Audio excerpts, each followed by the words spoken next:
We begin with news tonight that 3 women are among 8 people nursing injuries following a shooting in Beetham Gardens on Thursday night. The incident happened around 9 p.m. as the victims were standing in front of a house at 24th Street. Reports say 2 gunmen entered the area from the Beetham Highway and opened fire on them. 8 members of the group sustained injuries and were rushed to the Port of Spain General Hospital for treatment. The 3 female victims have been identified as 34-year-old Debbie Joseph, who was shot in her left leg, 30-year-old Natasha Lara, who was shot in the buttocks and right leg, and 33-year-old Sophia Bea. She was shot in her right forearm and chest. The male victims are Terry Roger, 38-year-old Clint Clark, 62-year-old Horace Sylvester, Kerwin Reyes, 26, and 27-year-old Christopher Gabriel. The victims remain at hospital and doctors say their medical condition ranges from stable to critical. Police have not established a motive for the attack.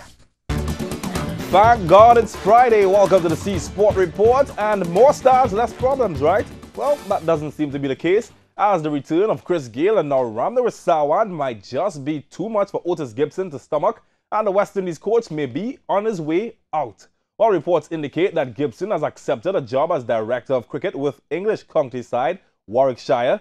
However, the county says those reports are premature and they will interview Gibson again next week for the second time before making a final decision.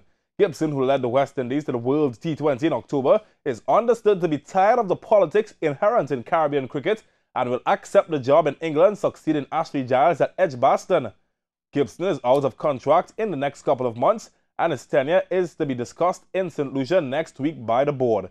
Appointed in January 2010, Gibson suffered public fallouts with high-profile figures like Gayle and Sawan and endured heavy criticism at various levels in the West Indies, from commentators to politicians and prime ministers.